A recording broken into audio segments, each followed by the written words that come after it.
I'm talking to you today about a topic I haven't covered yet, and that's parentification trauma. What is parentification trauma? That's any time you or your partner had to grow up too fast.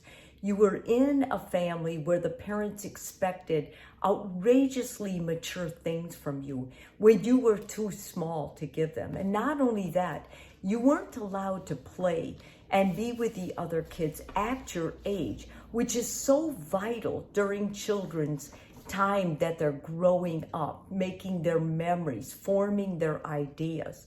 When you're parentified, you don't have that opportunity. It's taken away from you. And that's what makes it so traumatic. A lot of parents who do this unknowingly to their children. They were raised with some kind of a trauma. They didn't realize it. And the way they passed it on is they made their kids grow up too fast. Sometimes it can be other causes too, which I'll get into. But more than that, I want to tell you there are two major types. One is called the instrumental type, and that's when the child has to perform these really high-level chores. And I'm talking about 5-year-olds doing the whole family laundry, or 6-year-olds being responsible for creating and making all the meals to feed their younger siblings, or 6-year-olds or younger taking care of babies while the parents go out. These are inappropriate chores, of course. Nobody would ask their child to do that.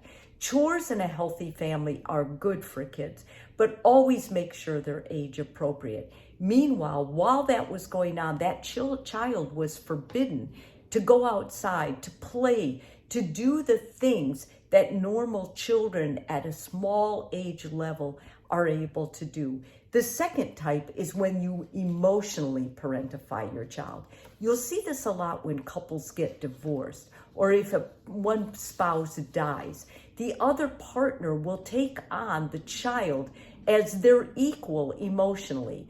They'll lament about the other partner. They'll say bad things to the child about the other spouse if it's in the case of a divorce. Or they'll talk about all their problems to their child, expecting solutions. They'll tell their child everything about their adult life they should not be telling their child. It's too much for them. It overloads the child. The child, of course, should not be responsible for handling your emotional needs as a parent. That's up to your therapist, your partner, and your good friends, not your innocent small child. Even if they're a teenager, they should not be dealing with your parental age problems. That is forcing your child into a role that is not normal. It's awkward. It's going to end up severely affecting their emotional health as well. Now, what causes this, or where do we most likely see these kids coming from? Well, number one, if they're more highly sensitive, empathic kids, many times they're more prone to being parentified. We see it more with the death of a spouse, a divorce, as I already said, when one of the partners is unavailable with depression or some other type of, mental health issue. If one of the parents has an attachment trauma that happened to them, many times they'll parentify their children. Alcoholism and drug addiction are big ones for parentifying the children, making the children grow up too fast, taking on their adult responsibilities. Mental illness, as I said, and poverty. A lot of kids that grow up in poverty are forced into roles because the parents aren't around. And so they're taking care of the younger siblings, responsible for cooking meals and getting that child to school on time, as well as taking care of household or wherever they live tasks. What you should do if you find out you or your partner have been parentified. Well, first of all, it's really important that you tell your story to trusted people. It's important that what happened to you growing up is shared with other people so you can be validated, so you can be reminded how incredible you are, that those things were not your fault, that the guilt you're carrying is not yours. It was forced on you as an innocent child. so that the shame that you carry with you can be released, so that the resentment and anger you can finally let go of. You were violated. You were taken advantage of as a child if you were forced into being a parent at such a young age.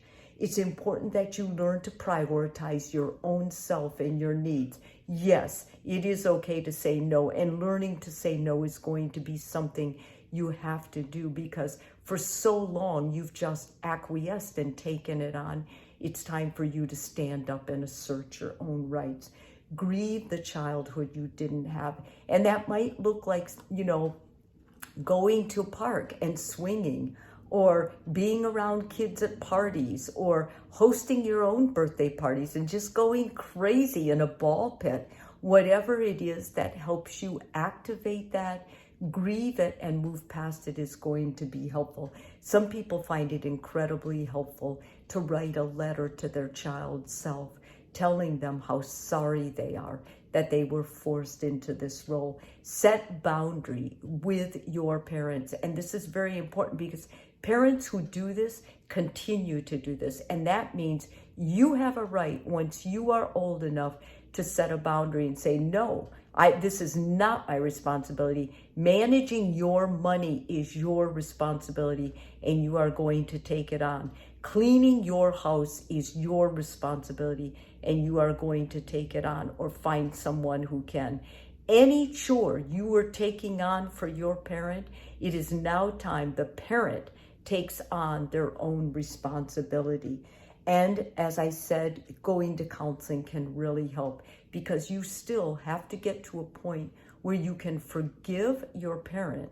And to do that, you're going to have to forgive and let go of your resentment, so that you can restore your compassion and become the person you were meant to be, always missing that childhood. And for that, I grieve too, because I think childhood is so important. The experience of a wonderful childhood cannot be understated, in my opinion.